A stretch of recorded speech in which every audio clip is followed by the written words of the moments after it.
For privacy purposes, the names of the patients highlighted in this narrative have been altered. The fictional names selected help us convey the true stories behind them.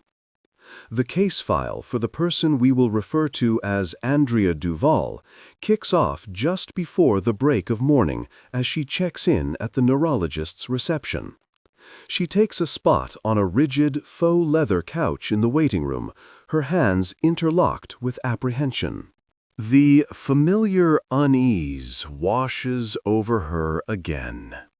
She finds herself there yet another time, clinging to the hope that this particular consultation might finally unravel the mystery behind the relentless, incapacitating migraines that have tormented her life. To divert her mind, she reaches for a glossy magazine resting on the coffee table. Meanwhile, a television perched on the wall in the corner softly broadcasts an old episode of The Price is Right. As she waits for her name to echo through the room, the ambient sounds begin to distort. The lively chimes and whistles of the game show warp, growing in pitch and volume until they morph into a shrill screech within her head. The fluorescent lights above become increasingly intense and glaring, resembling an interrogation lamp. Desperate for a neutral focal point, Andrea fixes her gaze on a large fern in the corner, wishing for the sensory overload to subside. However, instead of finding relief, she's seized by a bewildering new sensation. The plant before her appears to pulse, expanding in size. It doubles, then triples. Its lush fronds soon seem to conquer the room, with the office walls eerily bending and shifting to accommodate the impossibly huge foliage. Andrea quickly shifts her eyes to the other waiting patients. They sit calmly, eyes fixed on the television, entirely oblivious. Is she the sole witness to this bizarre spectacle? Is sanity slipping away from her? Suddenly, a nurse opens the door. As Andrea hears her name, the illusion dissipates. The plant snaps back to its normal dimensions. The lights dull, and the distorted noises fade away. The experience leaves Andrea rattled and profoundly unsettled, so much so that when she finally sits across from her doctor, she neglects to recount the surreal incident. But this encounter was far from isolated. It marked merely the onset. Over the subsequent 6 years, Andrea's world would sporadically and unpredictably morph into a whimsical, skewed dreamscape. Rooms would elongate to what seemed like 20 feet above normal. Houses lining the street appeared to shrink to a size that made them seem liable to be crushed between her fingers. Trees seemed to stretch into the distance the closer she approached. As time went on, this fairy tale-like illusion became her personal nightmare. Unbeknownst to her, Andrea was suffering from an unusual and poorly understood neurological disorder named Alice in Wonderland Syndrome.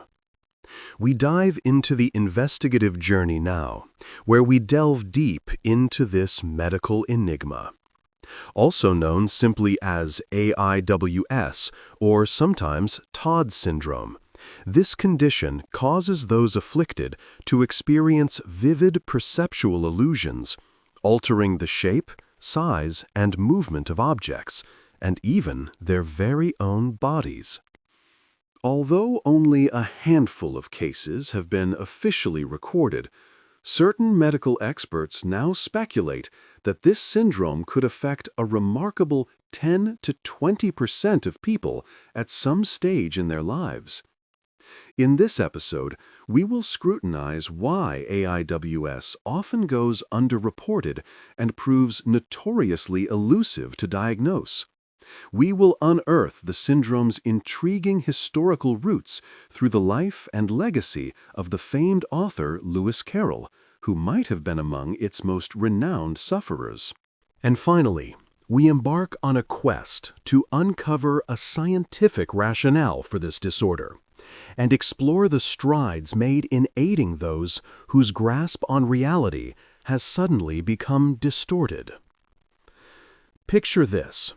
You awaken one fine morning to find yourself ensnared within the confines of a surrealist masterpiece. It feels as if you have been thrust into a warped fairy tale, where the ground seems to rush up to greet you, and the ceiling stretches upwards endlessly. Those around you might appear to grow as tall as 10-foot giants, or shrink to the stature of mere dolls. The soft ticking of a timepiece might reverberate in your head like a cascade of fireworks. Although this idea may resonate as fantastical, for some, it's an overwhelmingly real sensation. This was undoubtedly true for a woman we shall call Eleanor. One evening, in the year 2014, Eleanor was gently tucking her 10-year-old daughter, let's refer to her as Sophie, into bed. Sophie frequently suffered from severe headaches, particularly when exhaustion set in. Yet on this particular night, the young girl divulged more precise and unnerving experiences. She described to her mother how everything within her bedroom, her bookshelf, toys, and desk, was inexplicably shrinking, becoming incredibly tiny. Simultaneously, she perceived her own body swelling, enlarging uncontrollably like a colossus in a doll's abode. In that singular moment, Eleanor found herself overwhelmed by a deluge of long-suppressed memories. Instantly, she was transported back to her own youth, lying in bed, besieged by a headache, endeavoring to convey the very same incomprehensible sensation to her own mother. She distinctly remembered feeling as if everything in her room had receded into the distance, akin to observing the world through the incorrect end of binoculars. She had harbored these peculiar experiences as a closely guarded secret for years, convinced they were merely bizarre dreams or figments of her imagination. Eventually, these episodes had simply dissipated on their own. But now, hearing her daughter articulate these surreal visions with alarming clarity, she realized the experiences were indeed genuine, and she was filled with trepidation for her child's sake. Once Sophie drifted off to sleep, Eleanor embarked on a frantic online search. What was this strange condition she had unknowingly passed on to her daughter? Was it perilous? And was there anything she could do to put a halt to it? Within mere minutes of inputting the symptoms into a search engine, the answer unfolded before her. Both Eleanor and her young daughter were afflicted by a condition known as Alice in Wonderland Syndrome. This peculiar ailment, however, has roots extending far beyond the realms of the Internet, delving deeper, even, than the well-loved tale itself.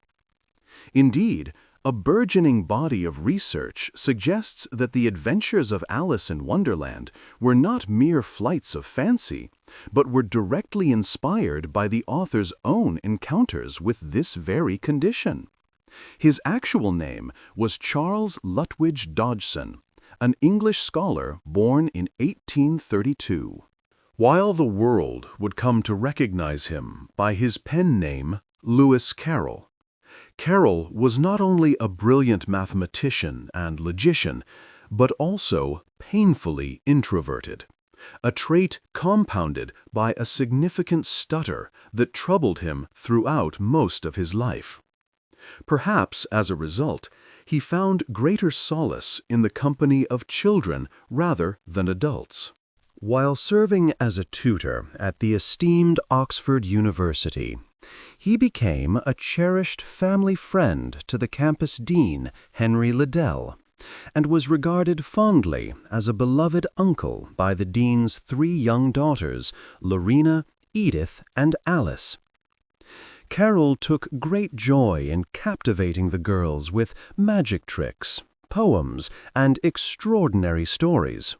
During one legendary summer afternoon picnic, he spontaneously wove the tale of an inquisitive young girl who stumbled into a whimsical, dreamlike realm inhabited by bizarre characters. The middle sibling, a 7-year-old girl named Alice, was completely captivated by the story that Carroll, in a moment of tenderness, named the protagonist after her. She implored him to put it all down on paper. He obliged, and in the year 1865, Alice's Adventures in Wonderland was met with global critical praise. However, much like numerous celebrated artists, it is thought that Carroll's remarkable imagination was fueled, at least in part, by his personal anguish. As he ascended to fame, he meticulously maintained a series of personal diaries. These entries illuminate his lifelong battle with what he referred to as bilious headaches, intense and debilitating migraines often accompanied by nausea. More notably, he recorded his encounters with vivid visual auras or ocular disturbances.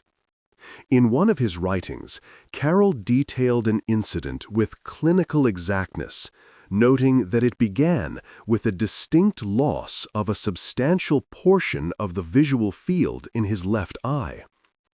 These journals offer the first glimpse into Carroll's concealed agony and the most compelling suggestion that the surreal world he famously created was one he may have involuntarily visited himself.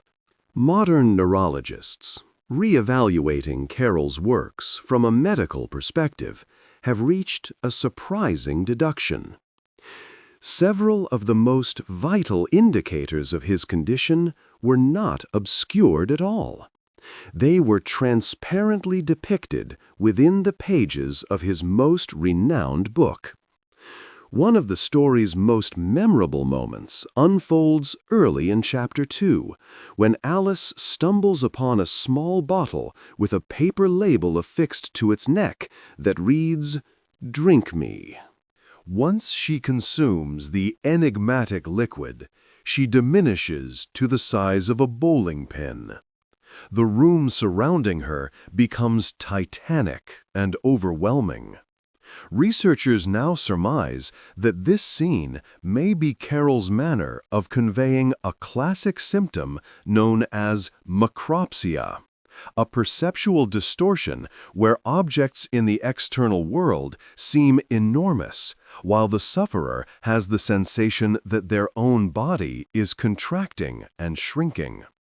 Carroll's writing further appears to depict another frequent symptom of AIWS. His book illustrates micropsia, the converse sensation, where external objects appear to shrink, while the individual feels as though their own body is enlarging to gigantic proportions. Shortly after her reduction in size, Alice eats a small cake that causes her to grow so large that her head scrapes the ceiling of the hall.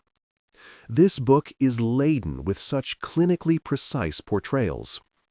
Alice also demonstrates symptoms of teopsia, where objects seem much farther away than they truly are. Researchers believe Carroll was describing this when he wrote, "Curiouser and curiouser," exclaimed Alice. "Now I'm opening out like the largest telescope that ever was.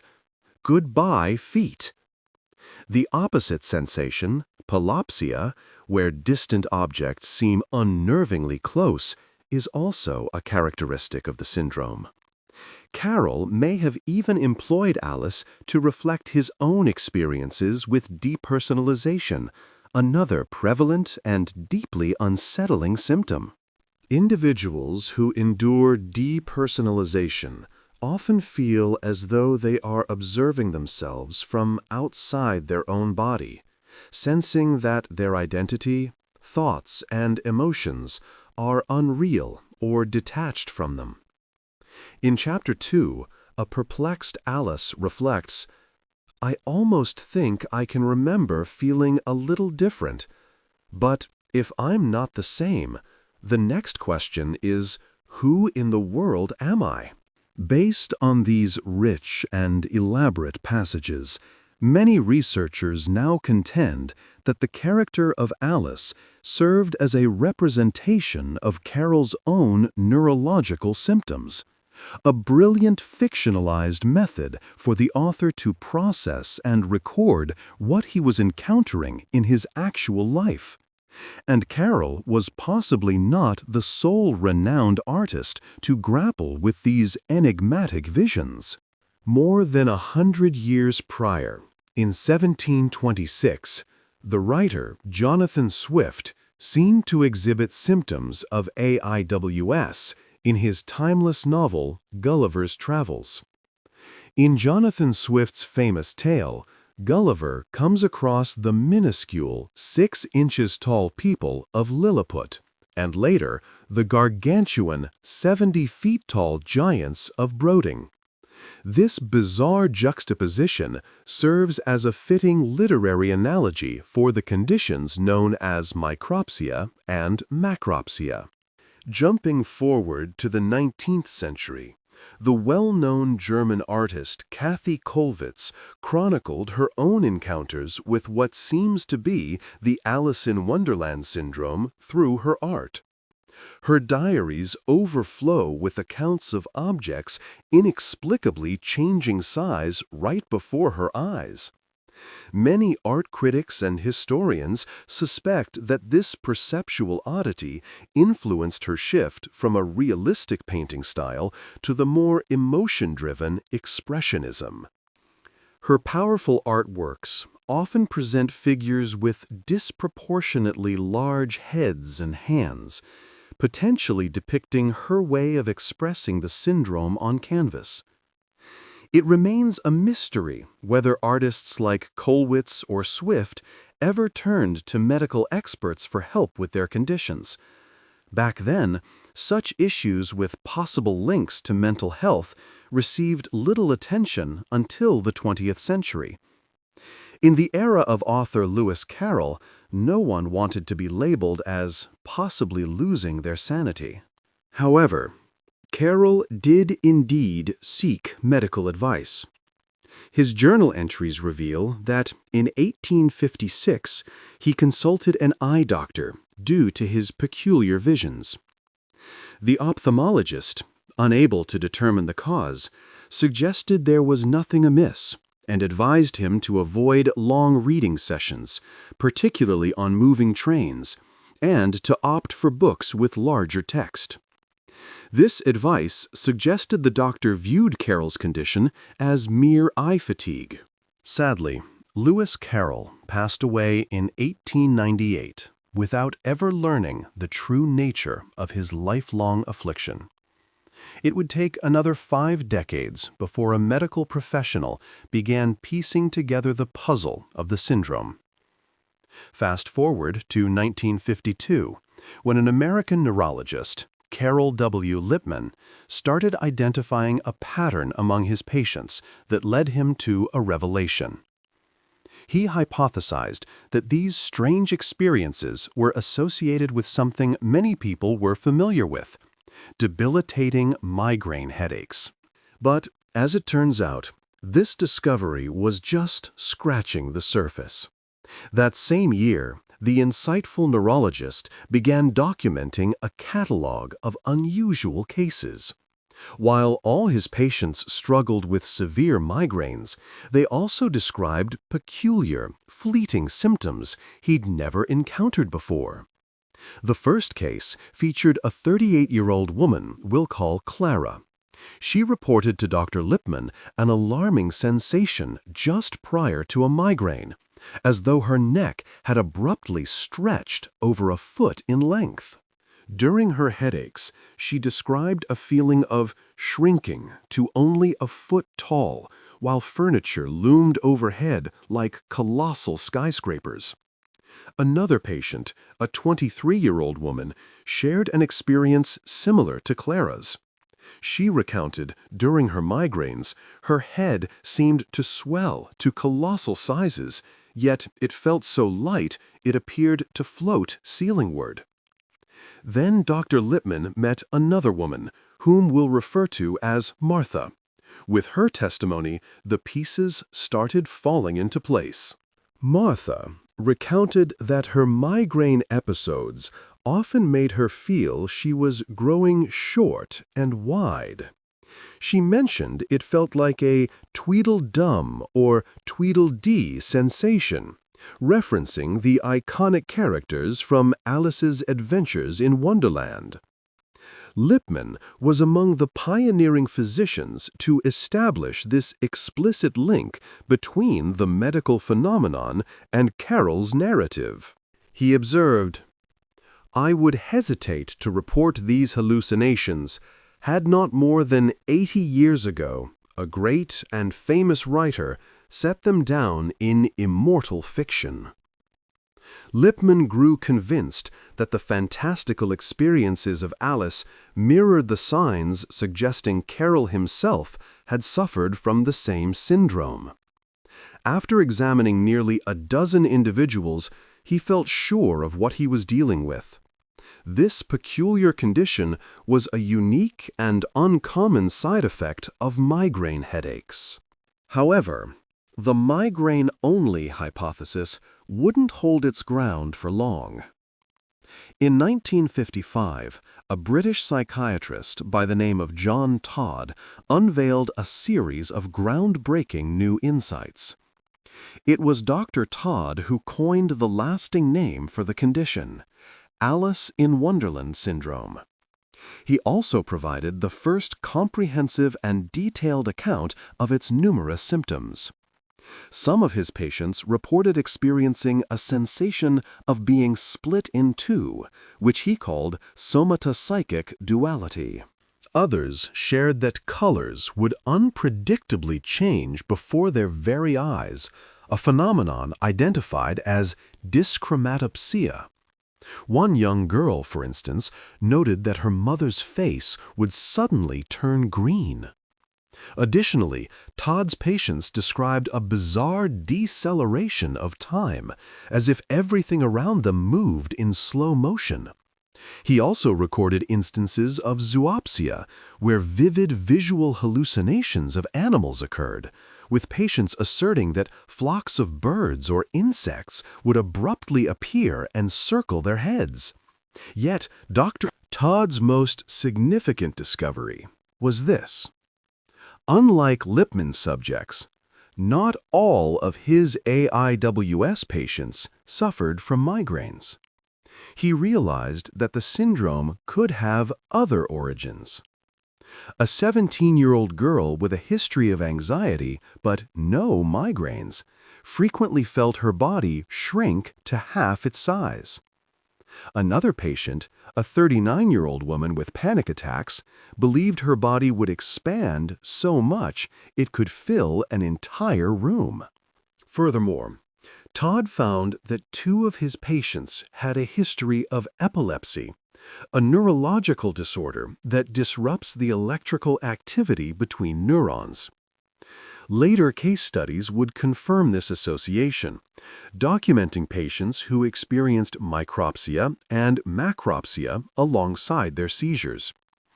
Ultimately, John Todd's studies expanded the entire scope of the enigma. He concluded that the syndrome was, as he phrased it, deeply entwined with both migraine and epilepsy, though not limited to these conditions. The mystery was becoming ever more intricate.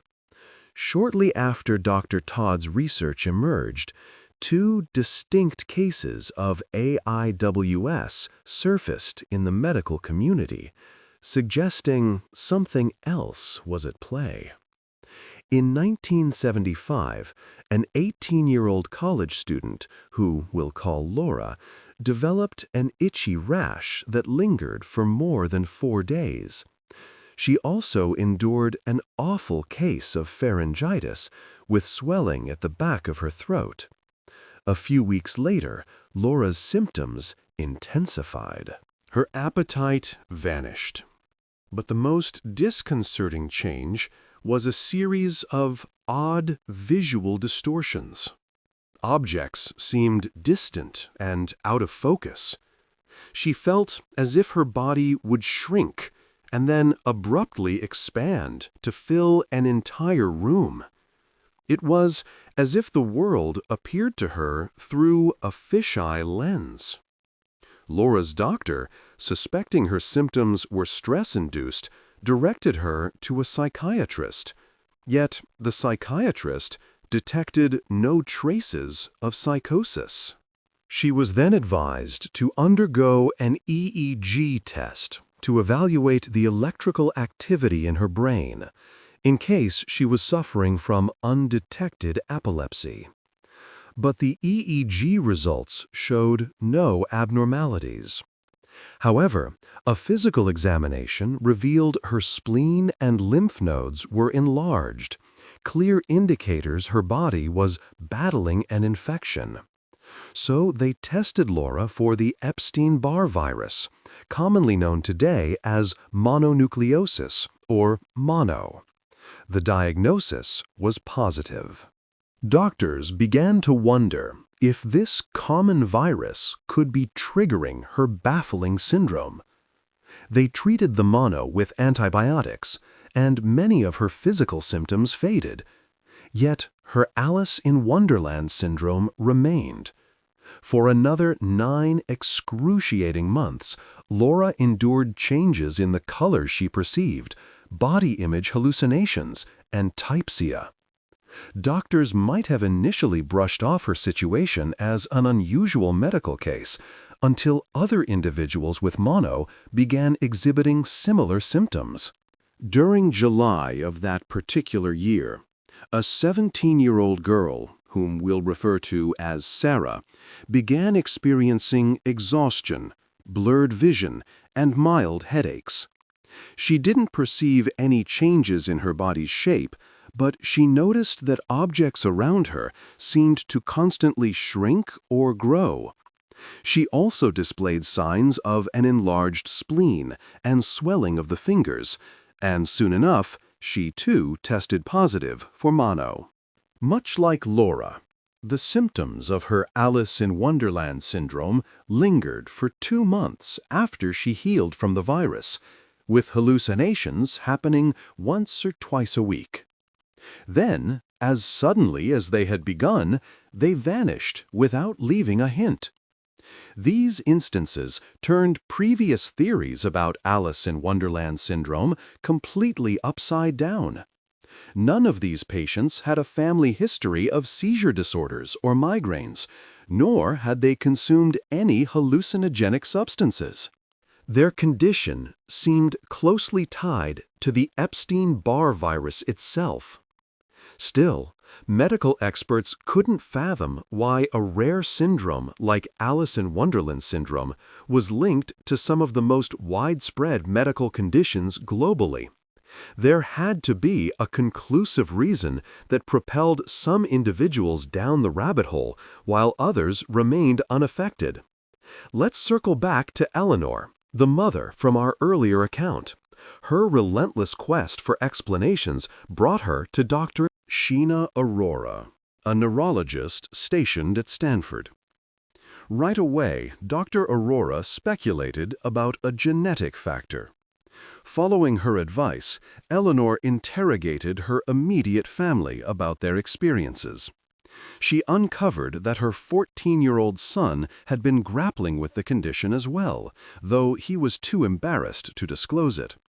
Her sister reminisced about having similar hallucinations that accompanied childhood migraines. The same was true for their brother, who encountered the symptoms during a bout of mono. It was becoming apparent to Dr. Aurora that some genetic connection predisposed certain families to this condition.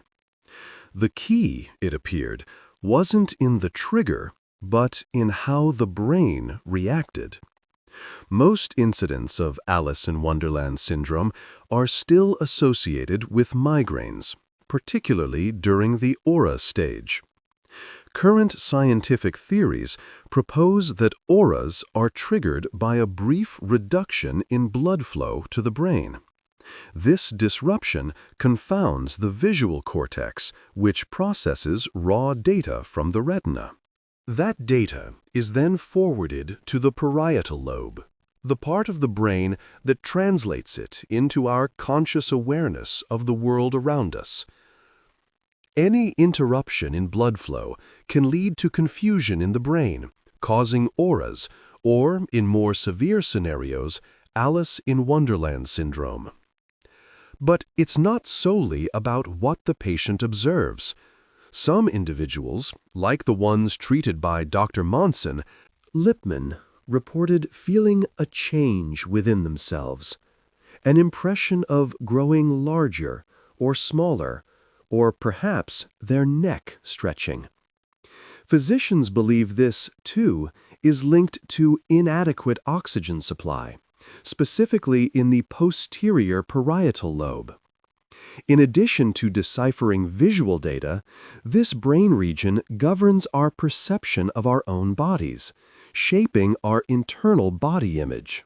When this vital area does not receive sufficient blood or oxygen, it can lead the patient to temporarily perceive their body's dimensions as drastically altered. Alice in Wonderland syndrome may represent a more intricate and severe form of a migraine aura. Nonetheless, it still doesn't clarify how individuals with no prior history of migraines contract the syndrome. The answer might lie within the experience of a 21-year-old college student we'll call David. Back in 2008, while pursuing his undergraduate studies, David began confronting recurring episodes.